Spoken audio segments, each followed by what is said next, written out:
Good evening to all. Calicut university 6th sem BCom-ലെ income tax and GST എന്ന് പറഞ്ഞൊരു പുതിയ സബ്ജക്റ്റ് നമ്മളിവിടെ സ്റ്റാർട്ട് ചെയ്യുകയാണ്.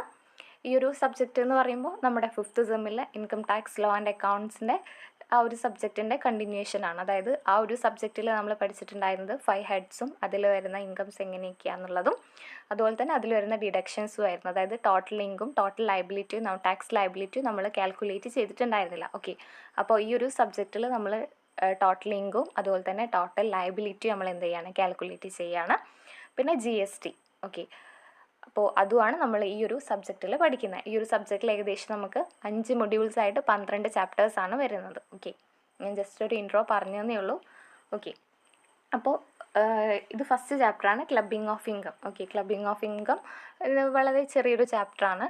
ഇതിൽ കുറച്ച് കണ്ടീഷൻസ് പറയുന്നുണ്ട്, അതുപോലെ തന്നെ എന്താണ് ക്ലബിംഗ് ഓഫ് ഇൻകം. ഓക്കെ, അപ്പോൾ നമുക്ക് എന്താണ് ക്ലബിംഗ് ഓഫ് ഇൻകം എന്ന് നോക്കാം. Okay, as per income tax act every person to pay taxes on the taxable income earned. അതായത് ഏതൊരു വ്യക്തിയും ടാക്സബിൾ ഇൻകം ഏൺ ചെയ്തിട്ടുണ്ടെന്നുണ്ടെങ്കിൽ അവരെന്തടയ്ക്കണം, ടാക്സ് അടയ്ക്കണം. അതായത് ഒരു വ്യക്തി ഇൻകം ഏൺ ചെയ്തിട്ടുണ്ടെന്നുണ്ടെങ്കിൽ അയാൾ ഓഫ് കോഴ്സ് എന്തായാലും എന്തടയ്ക്കണം, ടാക്സ് അടയ്ക്കണം.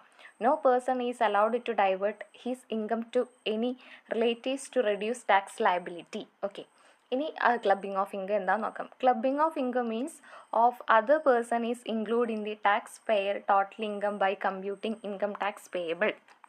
അതായത് ഒരു അസസ്സിയുടെ ടോട്ടൽ ഇൻകത്തിന്മേൽ മറ്റൊരു വ്യക്തിയുടെ ഇൻകം കൂടെ ആഡ് ചെയ്യാണ്. എന്നിട്ട് നമ്മുടെ മെയിൻ അസസ്സി ഉണ്ടല്ലോ, അദ്ദേഹം ഈ 2 ഇൻകത്തിനും എന്തടയ്ക്കാൻ ബാധ്യസ്ഥനാണ്, ടാക്സ് അടയ്ക്കാൻ ബാധ്യസ്ഥനാവുകയാണ്. അതായത് ഫോർ എക്സാമ്പിൾ ഇപ്പോൾ ഭാര്യയുടെയും ഭർത്താവിൻ്റെയും കേസിൽ, ഓക്കെ, അവിടെ ഓഫ് കോഴ്സ് ഭർത്താവായിരിക്കും അവിടെ അസസ്സി ആയിട്ട് വരുന്നുണ്ടായിരിക്കുക. ഓക്കെ, അപ്പോൾ ആ ഒരു കേസിൽ ഭാര്യയ്ക്ക് ഏതെങ്കിലും തരത്തിലുള്ള ഒരു ഇൻകം കിട്ടുകയാണെങ്കിൽ ആ ഇൻകം നമ്മുടെ ഭർത്താവിൻ്റെ ഇൻകത്തിന് ആഡ് ചെയ്യും. എന്നിട്ട് ആ 2 ഇൻകത്തിനും ആര് ടാക്സ് അടയ്ക്കാൻ ബാധ്യസ്ഥനാവുകയാണ്, ഭർത്താവ് ടാക്സ് അടയ്ക്കാൻ ബാധ്യസ്ഥനാവുകയാണ്.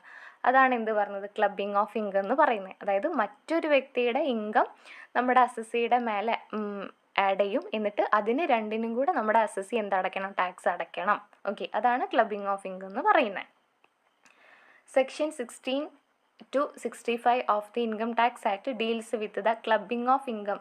The following incomes are to be clubbed. അതായത് ഇനി പറയുന്ന ഇത്തരത്തിലുള്ള ഇൻകംസ് എല്ലാം നമ്മൾ ക്ലബിംഗ് ഓഫ് ഇൻകം ആയിട്ടാണ് കണക്കാക്കുന്നത്. ഈ ക്ലബിംഗ് ഓഫ് ഇൻകം എന്ന് പറയുമ്പോൾ നമുക്ക് മറ്റൊരു വ്യക്തിക്ക് കിട്ടുന്ന ഇൻകം കൂടെ അസസ്സിയുടെ മുകളിൽ എന്ത് ചെയ്യും, ആഡ് ചെയ്യും. എന്നിട്ട് ആ 2 ഇൻകത്തിനും, അതായത് അസസ്സിയുടെ ഇൻകത്തിനും മറ്റൊരു വ്യക്തികളുടെ ഇൻകത്തിനും ടാക്സ് അടയ്ക്കാൻ ആര് ബാധ്യസ്ഥനാവുകയാണ്, നമ്മുടെ അസസ്സി ബാധ്യസ്ഥനാവാണ്. അതുപോലെ തന്നെ ആ കിട്ടുന്ന ഇൻകം അസസ്സിയുടെ ഇൻകം ആയിട്ടാണ് അവിടെ കാൽക്കുലേറ്റ് ചെയ്യുന്നത്. ഓക്കെ, അപ്പോൾ അത്തരത്തിലുള്ള കുറച്ച് ഇൻകം ആണ് ഇനി നമ്മൾ പറയുന്നത്. അതിൽ ഫസ്റ്റ് പറയുന്നതാണ് transfer of income without transfer of asset.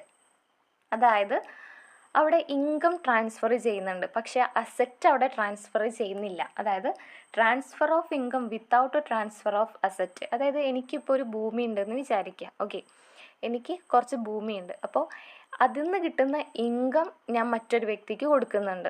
Okay, അതിൽ നിന്ന് കിട്ടുന്ന ഇൻകം, അതായത് ആ ഭൂമിയിൽ കുറേ വാഴയുണ്ടായിരുന്നു, അതുപോലെ തന്നെ തെങ്ങൊക്കെ ഉണ്ടായിരുന്നു. അപ്പോൾ അതിൽ നിന്ന് കിട്ടുന്ന ഇൻകം ഞാൻ മറ്റൊരു വ്യക്തിക്ക് കൊടുക്കുന്നുണ്ട്.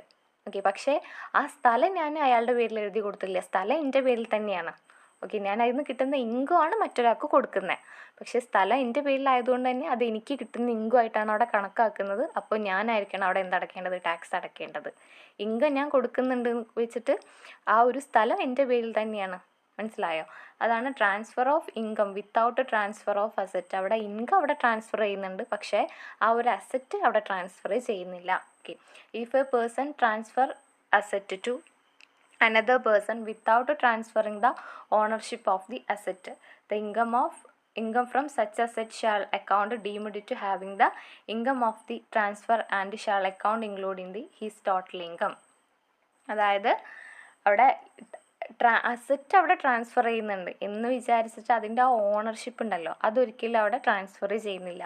അതുകൊണ്ട് തന്നെ അതിൽ നിന്ന് എന്ത് ഇൻകം കിട്ടിയാലും, ഭൂമിയിൽ നിന്ന് ഞാൻ ജസ്റ്റ് ഒരു എക്സാമ്പിൾ പറഞ്ഞതാണ് കേട്ടോ, ലൈക്ക് ബിൽഡിങ് അല്ലെങ്കിൽ ഏതെങ്കിലും തരത്തിലുള്ള അസറ്റിൽ നിന്ന് എന്തെങ്കിലും ഒരു ഇൻകം കിട്ടുന്നുണ്ട്, ആ ഇൻകം ഞാൻ ട്രാൻസ്ഫർ ചെയ്യുന്നുണ്ട്, പക്ഷേ അതിൻ്റെ ഓണർഷിപ്പ് വരുന്നത് എൻ്റെ പേരിൽ തന്നെയാണ്. ഓക്കെ, അപ്പോൾ അങ്ങനെ വല്ലതും കിട്ടുകയാണെങ്കിൽ അത് എൻ്റെ ഇൻകം ആയിട്ടാണ് എന്ത് ചെയ്യുന്നത് അവിടെ കാൽക്കുലേറ്റ് ചെയ്യുന്നത്. അപ്പോൾ ടാക്സ് അടയ്ക്കുമ്പോൾ ഞാൻ ഈ ടോട്ടൽ ഇൻകം എന്ന് പറയുമ്പോൾ എനിക്ക് അതിൽ നിന്ന് കിട്ടുന്ന ഇൻകം കൂടെ എൻ്റെ ടോട്ടൽ ഇൻകത്തിൽ ആഡ് ചെയ്യും. ഓക്കെ, എന്നിട്ട് ആ മൊത്തത്തിലായിരിക്കും ഞാൻ എന്തടയ്ക്കേണ്ടത്, ടാക്സ് അടയ്ക്കേണ്ടി വരുന്നത്. അതാണ് എന്ത് പറഞ്ഞത്, transfer of income without transfer of asset എന്ന് പറയുന്നത്. ഓക്കെ, അതാണ് ഫസ്റ്റ് കേസ്.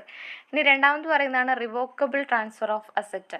ഈ റിവോക്കബിൾ ട്രാൻസ്ഫർ ഓഫ് അസറ്റ് എന്ന് വെച്ചാൽ ചെയ്യാൻ പാടില്ലാത്ത ട്രാൻസ്ഫർ. അതായത് കഴിഞ്ഞ സെമ്മിൽ നമ്മൾ പഠിച്ചിട്ടുണ്ടായിരുന്നു ബോണ്ട് വാഷിംഗ് ട്രാൻസാക്ഷൻസ് ഒക്കെ. അതായത് നമ്മുടെ ടാക്സ് ലയബിലിറ്റി കുറയ്ക്കാൻ വേണ്ടിയിട്ട് ടാക്സ് കാൽക്കുലേറ്റ് ചെയ്യുന്നതിന് തൊട്ട് ദിവസങ്ങളിലായിട്ട് നമ്മുടെ പേരിലുള്ള നമ്മുടെ അസറ്റ് ഒരു തരത്തിലുള്ള ഇൻകം ഇല്ലാത്ത ഒരാൾക്ക് നമ്മൾ എന്ത് ചെയ്യും, അത് ട്രാൻസ്ഫർ ചെയ്യും. എന്നിട്ട് ടാക്സ് അവർ കാൽക്കുലേറ്റ് ചെയ്ത് വരുമ്പോൾ എല്ലാം കഴിഞ്ഞതിന് ശേഷം ആ ഒരു അസറ്റ് എൻ്റെ പേരിലോട്ട് തന്നെ, ആ ഒരു ഇൻവെസ്റ്റ്മെൻറ്റ് എൻ്റെ പേരിലോട്ട് തന്നെ വീണ്ടും ട്രാൻസ്ഫർ ചെയ്യും. അതാണ് റിവോക്കബിൾ ട്രാൻസ്ഫർ ഓഫ് അസറ്റ്. അപ്പോൾ അത്തരത്തിലുള്ള ട്രാൻസ്ഫറിന് എന്തെങ്കിലും ഇൻകം, അത്തരത്തിലുള്ള ട്രാൻസ്ഫറിന് എന്തെങ്കിലും ഇൻകം കിട്ടിക്കഴിഞ്ഞാൽ ആ കിട്ടുന്ന ഇൻകം എൻ്റെ ടോട്ടൽ ഇൻകം ആയിട്ടാണ് കാൽക്കുലേറ്റ് ചെയ്യുന്നത്. എന്നിട്ട് അതിന് ഞാനായിരിക്കും എന്തടക്കേണ്ടി വരിക, ടാക്സ് അടയ്ക്കേണ്ടി വരിക. അതാണ് revocable transfer of asset. As per income arising to any person on account of revocable transfer of asset shall account chargeable to income tax as the income of the transferor. Okay, revocable transfer means transfer of assets containing a clause for retransfer of the assets in future to the transfer. അതായത് ഫ്യൂച്ചറിൽ റീട്രാൻസ്ഫർ ചെയ്യുന്നു ഉറപ്പാണ്, എന്നിട്ട് നമ്മൾ transfer ചെയ്യൂലേ. അപ്പോൾ അത്തരത്തിലുള്ള ആ ഒരു ട്രാൻസ്ഫറിൽ നിന്ന് അസറ്റിൽ നിന്നും എന്തെങ്കിലും ഇൻകം കിട്ടിക്കഴിഞ്ഞാൽ അത് ആ ഒരു ട്രാൻസ്ഫററുടെ ടോട്ടൽ ഇൻകത്തിൽ, അതായത് ഇപ്പോൾ എൻ്റെ അസറ്റാണ് ഞാൻ അങ്ങനെ ട്രാൻസ്ഫർ ചെയ്തത് എന്നുണ്ടെങ്കിൽ, ലൈക്ക് എൻ്റെ ടാക്സ് ലയബിലിറ്റി കുറയ്ക്കാൻ വേണ്ടിയിട്ട് ഞാൻ അങ്ങനെ ചെയ്തു എന്ന് വിചാരിക്കുക. അപ്പോൾ അങ്ങനെ ചെയ്തു കഴിഞ്ഞാൽ അത് ഓഫ് കോഴ്സ് ഫ്യൂച്ചറിൽ ഞാൻ അത് എനിക്ക് തന്നെ റീട്രാൻസ്ഫർ ചെയ്യും. ഓക്കെ, അപ്പോൾ അത്തരത്തിലുള്ള അസറ്റിൽ നിന്നോ എന്തെങ്കിലും ഇൻകം കിട്ടിക്കഴിഞ്ഞാൽ ആ ഇൻകം എൻ്റെ ടോട്ടൽ ഇൻകം ആയിട്ടാണ് എന്ത് ചെയ്യുന്നത്, ആഡ് ചെയ്യുന്നത്. ഇപ്പോൾ ഞാൻ ടാക്സ് അടയ്ക്കുമ്പോൾ മൊത്തത്തിലായിരിക്കും ആ കിട്ടുന്ന എമൗണ്ട് ഞാൻ എന്തടക്കേണ്ടി വരും, ടാക്സ് അടയ്ക്കേണ്ടി വരും. ഓക്കെ, നെക്സ്റ്റ് പറയുന്ന കേസാണ് transfer of asset containing a clause by which the transfer can reassume right over the assets or income therefrom. Okay, അതാണ് എന്ത് പറഞ്ഞത്, രണ്ടാമത്തെ പറഞ്ഞിട്ടുള്ള റിവോക്കബിൾ ട്രാൻസ്ഫർ ഓഫ് അസറ്റ്സിൻ്റെ കേസിൽ പറഞ്ഞിട്ടുള്ളത്. ഓക്കെ, ഇനി മൂന്നാമത് പറയുന്നതാണ് ഇൻകം ഓഫ് സ്പൗസ്. സ്പൗസ് എന്ന് പറയുമ്പോൾ ഭാര്യയ്ക്ക് ഏതെങ്കിലും തരത്തിലുള്ള ഒരു ഇൻകം കിട്ടിക്കഴിഞ്ഞാൽ അത് ഭർത്താവിൻ്റെ ഇൻകം ആയിട്ടാണ് എന്ത് ചെയ്യുന്നത്, കണക്കാക്കുന്നത്. Okay, the following income of the spouse shall account clubbed in the total income of the individual. അതിൽ ഫസ്റ്റ് പറയുന്നതാണ് income of the spouse by way of salary, commission, fee or any other remuneration from a concern in which such a individual has substance in interest. Okay, അതായത് ഒരു ഭാര്യയ്ക്ക് വല്ല കമ്മീഷനോ സാലറിയോ അല്ലെങ്കിൽ ഫീയോ അങ്ങനെ എന്തെങ്കിലും കിട്ടിക്കഴിഞ്ഞാൽ അത് ഭർത്താവിൻ്റെ ഇൻകം ആയിട്ടാണ് എന്ത് ചെയ്യുന്നത്, അവിടെ കാൽക്കുലേറ്റ് ചെയ്യുന്നത്.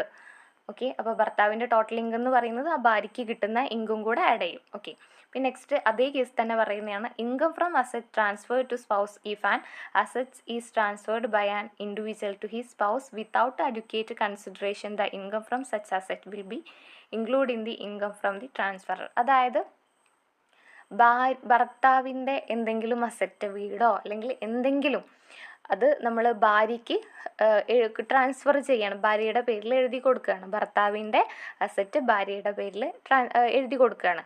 ഓക്കെ, അപ്പോൾ അങ്ങനെ നടക്കുമ്പോൾ അവിടെ ഒരു കൺസിഡറേഷൻ ഇല്ലെങ്കിൽ, വിത്തൗട്ട് അഡിക്വേറ്റ് കൺസിഡറേഷൻ, അഡിക്വേറ്റ് എന്ന് പറയുമ്പോൾ മതിയായ ഒരു കൺസിഡറേഷൻ ഇല്ല എന്നുണ്ടെങ്കിൽ, അതായത് ഫ്രീ ആയിട്ടാണ് കൊടുക്കുന്നത് വിചാരിക്കുക, അതല്ലാന്നുണ്ടെങ്കിൽ ഒരു 1 കോടി രൂപയുടെ സാധനം ഒരു 2 ലക്ഷം രൂപയ്ക്കാണ് വിൽക്കുന്നതെന്ന് വിചാരിക്കുക, ഭാര്യയുടെ പേരിൽ എഴുതി കൊടുക്കുന്നതെന്ന് വിചാരിക്കുക. അപ്പോൾ അവിടെ ഒരിക്കലും ഒരു അഡിക്വേറ്റ് ആയുള്ള ഒരു കൺസിഡറേഷൻ ഇല്ല. ഓക്കെ, അപ്പോൾ അങ്ങനത്തെ കേസിലൊക്കെ അതിൽ നിന്ന് എന്തെങ്കിലും ഇൻകം കിട്ടിക്കഴിഞ്ഞാൽ അത് ഭർത്താവിൻ്റെ ഇൻകം ആയിട്ടാണ് എന്ത് ചെയ്യുന്നത്, കണക്കാക്കുന്നത്. അപ്പോൾ ഭർത്താവിൻ്റെ ടോട്ടൽ ഇൻകം കാൽക്കുലേറ്റ് ചെയ്യുമ്പോൾ ആ ഭാര്യയുടെ പേരിൽ ആ ഒരു സ്വത്തുമ്മ കിട്ടിയ ഇൻകം കൂടെ എന്ത് ചെയ്യും, ആഡ് ചെയ്യേണ്ടി വരും.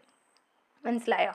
അതാണ് പറഞ്ഞത് income from asset transfer to spouse if an assets is transferred by an individual to his spouse without adequate consideration the income from such asset will be include in the income of the transferor. Okay, transferor എന്ന് പറയുമ്പോൾ അവിടെ ആരായിരിക്കും, ആ ഭർത്താവായിരിക്കും വരുന്നത് കേട്ടോ. അതായത് ആരാണോ transfer ചെയ്യുന്നത് അവരാണ് ട്രാൻസ്ഫറർ. ഓക്കെ, പിന്നെ transfer of assets to other person for the spouse. Okay, പിന്നെ നെക്സ്റ്റ് പറയുന്നതാണ് following income shall not be include. അതായത് ഭാര്യയ്ക്ക് ഇപ്പോൾ ഇത്തരത്തിലുള്ള കേസുകൾ, അതായത് ഈ പറഞ്ഞ 2 കേസിൽ, അതായത് ഭാര്യയ്ക്ക് ഏതെങ്കിലും തരത്തിലുള്ള ഇൻകം, അതായത് വല്ല സാലറിയോ അല്ലെങ്കിൽ റെമ്യൂണറേഷനോ അല്ലെങ്കിൽ എന്തെങ്കിലും ഫീയോ കിട്ടിക്കഴിഞ്ഞാൽ അത് ഭർത്താവിൻ്റെ ഇൻകമായിട്ടാണ് കാൽക്കുലേറ്റ് ചെയ്യുന്നത്. അതുപോലെ തന്നെ ഭർത്താവ് എന്തെങ്കിലും അസറ്റ് ട്രാൻസ്ഫർ ചെയ്യുകയാണ് വിത്തൗട്ട് അഡിക്വേറ്റ് കൺസിഡറേഷൻ ഇല്ലാണ്ട് എന്തെങ്കിലും അസറ്റ് ട്രാൻസ്ഫർ ചെയ്ത് കഴിഞ്ഞാൽ അതും ഭർത്താവിൻ്റെ ഇൻകമായിട്ടാണ് അവിടെ എന്ത് ചെയ്യുന്നത്, കാൽക്കുലേറ്റ് ചെയ്യുന്നത് നമ്മൾ പറഞ്ഞു. ഓക്കെ, ഇത്രയും ഇൻകംസ് ആണ് ഭർത്താവ് ഇൻകമായിട്ട് കാൽക്കുലേറ്റ് ചെയ്യുന്നത്. അതല്ലാണ്ടെയും ഭാര്യയ്ക്ക് ഇൻകം കിട്ടാം. ഓക്കെ, അപ്പോൾ അത്തരത്തിലുള്ള ഇൻകം ഒന്നും ഇതിലെന്ത് ചെയ്യില്ല, കൺസിഡർ ചെയ്യില്ല എന്നാണ് പറയുന്നത്. അപ്പോൾ അത് ഏതൊക്കെയാണെന്നാണ് നോക്കുന്നത്. Okay, follow income shall not be include. അതായത് ഭാര്യയ്ക്ക് കിട്ടുന്ന എല്ലാ ഇൻകം ഒന്നും ഭർത്താവിൻ്റെ ഇൻകമായിട്ട് കമ്പ്യൂട്ട് ചെയ്യില്ല, അത് ഭാര്യയുടെ ഇൻകമാണ്. അപ്പോൾ അത്തരത്തിലുള്ള ഭാര്യയുടെ മാത്രമായിട്ടുള്ള ഇൻകമാണ്. Assets are transferred for adequate consideration. Okay, അപ്പോൾ നമ്മൾ പറഞ്ഞിട്ടുണ്ടായിരുന്നു അഡിക്വേറ്റ് കൺസിഡറേഷൻ ഇല്ല എന്നുണ്ടെങ്കിൽ അത് ഭർത്താവിൻ്റെതായിട്ടാണ് കണക്കാക്കുന്നത്. ഓക്കെ, കാൽക്കുലേറ്റ് ചെയ്യുന്നത്. അതെല്ലാം അവിടെ അഡിക്വേറ്റ് ആയുള്ള ഒരു കൺസിഡറേഷൻ ഉണ്ടെങ്കിൽ, അതായത് 1 കോടി രൂപയുടെ സാധനം 1 കോടി രൂപയ്ക്ക് തന്നെയാണ് ഭാര്യയുടെ പേരിലോട്ട് ഭർത്താവ് എഴുതി കൊടുക്കുന്നതെന്നുണ്ടെങ്കിൽ അവിടെ ഒരു അഡിക്വേറ്റ് ഉള്ള ഒരു കൺസിഡറേഷൻ ഉണ്ട്. ഓക്കെ, അപ്പോൾ അത്തരത്തിലുള്ള കേസിൽ ഭാര്യയുടെ ഇൻകം തന്നെയാണ്, ഭർത്താവിൻ്റെ ഇൻകം തന്നെയാണ്. ഓക്കെ, പിന്നെ നെക്സ്റ്റ് പറയുന്നതാണ് assets are transferred in collection with an agreement. അതായത് അസറ്റ് ട്രാൻസ്ഫർ ചെയ്യുന്നത് ഒരു എഗ്രിമെൻറ്റിൻ്റെ ബേസിലാണെന്നുണ്ടെങ്കിൽ അവിടെ എന്തുണ്ടായിരിക്കും, ഭാര്യയുടെ ഇൻകമാണ്, ഭർത്താവിൻ്റെ ഇൻകമാണ്. ഭാര്യയ്ക്ക് ടാക്സ് അടയ്ക്കണം, ഭർത്താവ്. അപ്പോൾ അത് രണ്ടും ടാക്സ് രണ്ടുപേരും അടയ്ക്കണം. ഓക്കെ, പിന്നെ നെക്സ്റ്റ് പറയുന്നതാണ് remuneration earned by the spouse on account of professional qualification. അതായത് ഭാര്യയ്ക്ക് റെമ്യൂണറേഷൻ കിട്ടുന്നുണ്ട്, അതായത് അവരൊരു പ്രൊഫഷണൽ ക്വാളിഫിക്കേഷൻ, അതായത് അവരൊരു പ്രൊഫഷനാണ്, അതുകൊണ്ട് തന്നെ അവർക്കൊരു ജോലിയുണ്ട്. അപ്പോൾ അതിൽ നിന്ന് എന്തെങ്കിലും റെമ്യൂണറേഷൻ കിട്ടുകയാണെങ്കിൽ അത് ഭാര്യയുടെ സ്വന്തം ഇൻകമാണ്. ആ കിട്ടുന്ന ഇൻകത്തിന് ഭാര്യ സ്വന്തം ടാക്സ് അടയ്ക്കണം. അത് ഭർത്താവിൻ്റെ പേരിൽ ആഡ് ചെയ്യില്ല. ഓക്കെ, ഇതാണ് ഇൻകം ഓഫ് സ്പൗസിൻ്റെ പറഞ്ഞുള്ള കണ്ടീഷൻസ് നമ്മൾ പറഞ്ഞത്. ഓക്കെ, മനസ്സിലായിട്ടുണ്ടാവുമെന്ന് വിചാരിക്കുന്നു. ഇനി 4ാമത്തെ കേസാണ് income of daughter in law. അതായത് മരുമകൾക്ക് എന്തെങ്കിലും ഇൻകം കിട്ടിക്കഴിഞ്ഞാൽ The income of daughter-in-law from a asset transferred after 31st May 1973 without adequate consideration shall be deemed to be income of the transferor. അതായത് എൻ്റെ ഭർത്താവിൻ്റെ അച്ഛൻ എനിക്ക് കുറച്ച് സ്ഥലം എഴുതി തരികയാണ്. ഓക്കെ, അവിടെ ഒരിക്കലും ഒരു അഡിക്വേറ്റ് ഉള്ള ഒരു കൺസിഡറേഷൻ ഇല്ല. അഡിക്വേറ്റ് കൺസിഡറേഷൻ എന്ന് പറയുമ്പോൾ ഞാൻ പൈസയൊന്നും കൊടുക്കുന്നില്ല, അവരെനിക്ക് ഫ്രീ ആയിട്ട് തരികയാണ്. അല്ലാന്നുണ്ടെങ്കിൽ ഒരു 10 കോടി രൂപയുടെ സാധനം ഒരു 2 ലക്ഷം രൂപയ്ക്ക് ഞാൻ എൻ്റെ അമ്മായച്ഛൻ്റെ ഹസ്ബൻഡിൻ്റെ അച്ഛൻ്റെ കയ്യിൽ നിന്ന് വാങ്ങിക്കുകയാണ്. അപ്പോൾ അവിടെ ഒരിക്കലും എന്തില്ല, ഒരു അഡിക്വേറ്റ് ഉള്ള ഒരു കൺസിഡറേഷൻ ഇല്ല. അതുപോലെ തന്നെ അത് ഞാൻ വാങ്ങിക്കുന്നത് ഇപ്പോൾ 2024 അല്ലേ, ഞാൻ 2024 അത് വാങ്ങിക്കുന്നത്. അതായത് ആഫ്റ്റർ 1973 മെയ് 31, 1973 മെയ് 31 ശേഷമാണ് ഞാനത് വാങ്ങിക്കുന്നത് വിത്തൗട്ട് അഡ്യൂക്കേറ്റ് കൺസിഡറേഷൻ. അപ്പം അങ്ങനെ ഒരു മതിയായ ഒരു കൺസിഡറേഷൻ ഇല്ലാണ്ടാണ് വാങ്ങിക്കുന്നത് എന്നുണ്ടെങ്കിൽ ആ ഭൂമിയിൽ നിന്ന് എനിക്ക് എന്തെങ്കിലും ഇൻകം കിട്ടുകയാണെങ്കിൽ അത് എൻ്റെ ഹസ്ബൻഡിൻ്റെ അച്ഛൻ്റെ ഇൻകമായിട്ടാണ് അവിടെ കാൽക്കുലേറ്റ് ചെയ്യുന്നത്. അപ്പോൾ ആ കിട്ടുന്ന ഇൻകത്തിന് ആരാണ് ടാക്സ് അടയ്ക്കേണ്ടത്, എൻ്റെ ഹസ്ബൻഡിൻ്റെ അച്ഛനാണ് ടാക്സ് അടയ്ക്കേണ്ടതെന്നാണ് പറയുന്നത്. അതാണ് income of daughter in law. അതായത് the income of a daughter in law from a asset transferred after 31st May 1973 without adequate consideration shall be deemed to be income of the transferor. ഈ transferor എന്ന് പറയുമ്പോൾ എൻ്റെ ഹസ്ബൻഡിൻ്റെ അച്ഛൻ. Okay, പിന്നെ next പറയുന്നതാണ് income from asset transfer to a person for the benefit to his son's wife. അതായത് മകൻ്റെ ഭാര്യയുടെ ബെനിഫിറ്റിന് വേണ്ടിയിട്ട് ഏതെങ്കിലും തരത്തിലുള്ള അസറ്റ് ട്രാൻസ്ഫർ ചെയ്യുകയാണെങ്കിൽ, ഓക്കെ, അതും ഈ ഇൻകം ഓഫ് ഡോട്ടറിൽ രണ്ടും സെയിം തന്നെയാണല്ലേ, പേര് മാറ്റിയെന്നേ ഉള്ളൂ. Okay, income of asset transfer to a person for the benefits of his son's wife. മകൻ്റെ ഭാര്യയുടെ ബെനിഫിറ്റിന് വേണ്ടിയിട്ട് അവരുടെ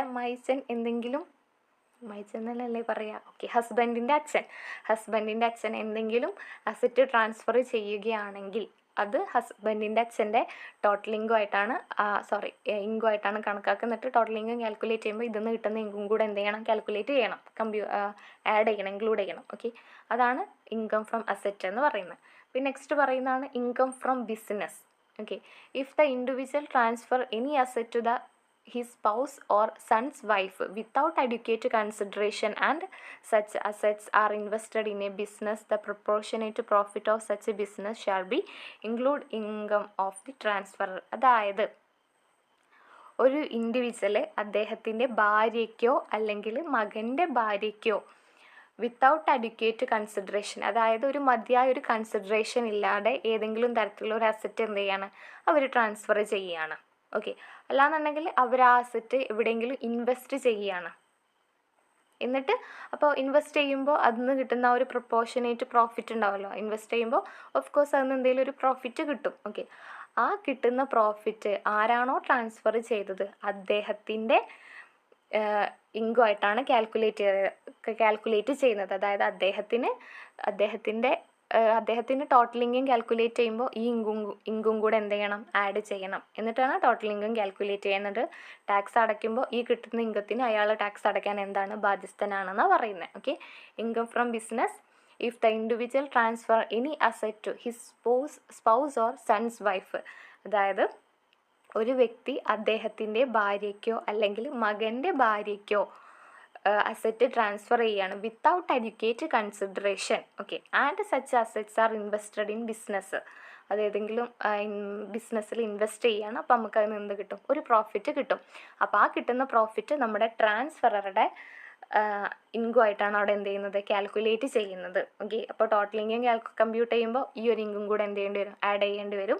ടാക്സ് അടയ്ക്കുമ്പോൾ ഈ ഇൻകത്തിൻ്റെ മേളിലും അയാൾ എന്തടയ്ക്കണം, ടാക്സ് അടയ്ക്കണം. ഓക്കെ, അതാണ് പറയുന്നത് proportionate profit equal to net profit into values asset transfer divided by total investment. Okay, പറഞ്ഞത് മനസ്സിലായിട്ടുണ്ടാകുമെന്ന് വിചാരിക്കുന്നു. ഓക്കെ, പിന്നെ നെക്സ്റ്റ് പറയുന്നതാണ് income of minor child. Income of minor child എന്ന് പറയുമ്പോൾ നിങ്ങൾക്ക് കിട്ടുന്ന ഇൻകത്തിന് നിങ്ങളുടെ അച്ഛനോ അമ്മയോ എന്തടയ്ക്കണം, ടാക്സ് അടയ്ക്കണം. സോറി, നിങ്ങൾ എന്ന് പറയുമ്പോൾ മേജർ ആയിരിക്കും. ഓക്കെ, ഡിഗ്രി സ്റ്റുഡൻസ് മേജറാണ്. മൈനർ അതായത് നിങ്ങളുടെ അനിയനോ അനിയത്തിമാർക്കോ അങ്ങനെ വല്ലവർക്കും ചെറിയ മക്കളുണ്ടെന്നുണ്ടെങ്കിൽ അവർക്ക് ഏതെങ്കിലും തരത്തിലുള്ള ഇൻകം കിട്ടുന്നുണ്ട് വിചാരിക്കുക. ഓക്കെ, അപ്പോൾ അവർക്ക് എന്തെങ്കിലും ഇൻകം കിട്ടുന്നുണ്ട്. അപ്പോൾ ആ ഇൻകത്തിൻ്റെ മുകളിൽ ടാക്സ് അടയ്ക്കാൻ ആര് ബാധ്യസ്ഥരാണ്, നിങ്ങളുടെ പാരൻസ് ബാധ്യസ്ഥരാണ്. അതാണ് ഇൻകം ഓഫ് മൈനർ ചൈൽഡ് എന്ന് പറയുന്നത്. ഓക്കെ, വീഡിയോ ലെങ്തി ആവുന്നുണ്ടെന്ന് എനിക്കറിയാം, ഇതങ്ങ് തീർക്കാൻ വിചാരിച്ചിട്ടാട്ടോ. ഓക്കെ, നെക്സ്റ്റ് പറയുന്നതാണ് ക്രോസ് ട്രാൻസ്ഫർ.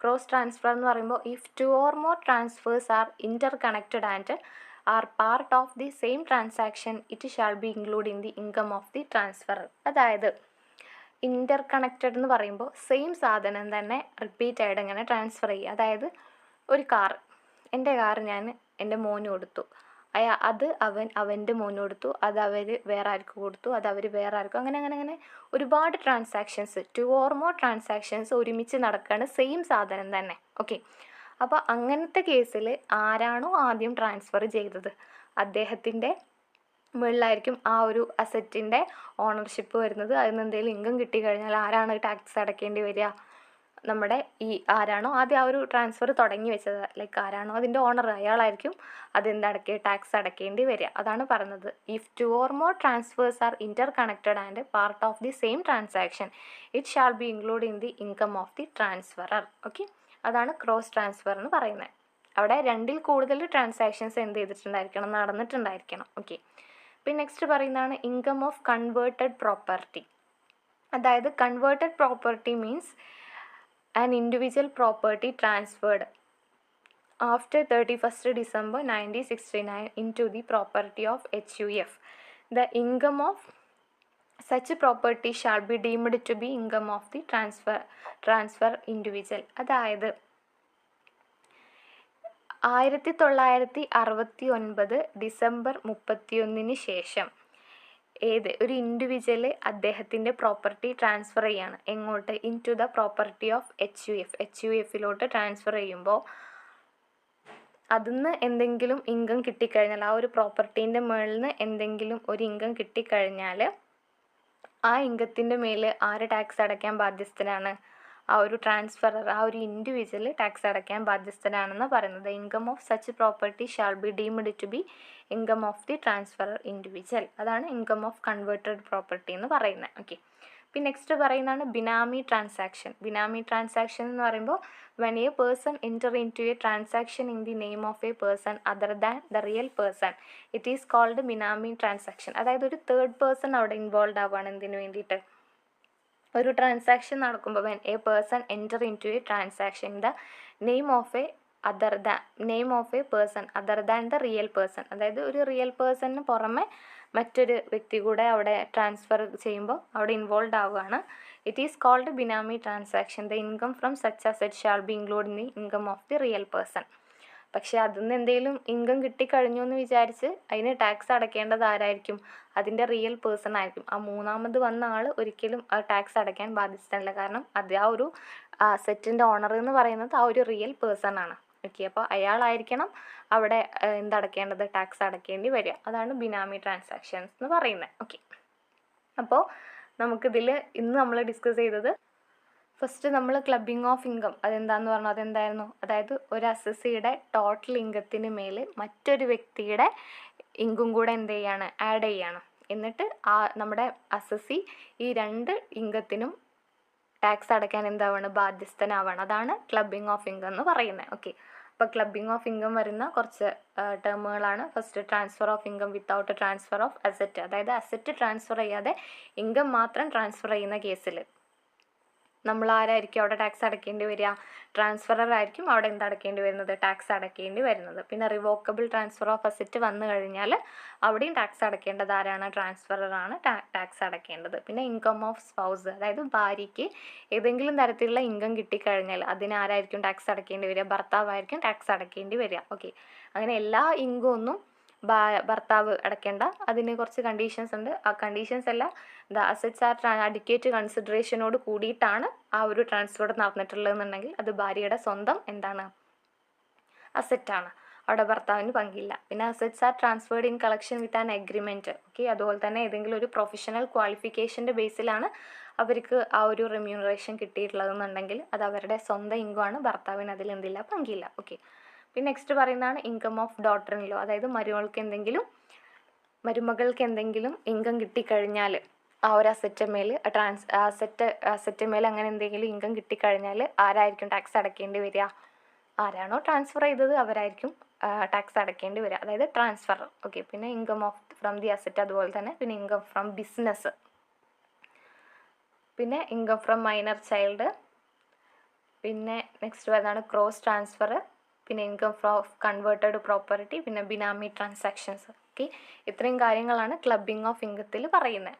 ഓക്കെ, നെക്സ്റ്റ് നമ്മൾ പറയുന്നതാണ് aggregation of income or deemed incomes. അതായത് ഈ ഡീംഡ് ഇൻകം എന്താണെന്നൊക്കെ ചോദിച്ചിട്ട് മേ ബി ക്വസ്റ്റ്യൻ വരാം കേട്ടോ.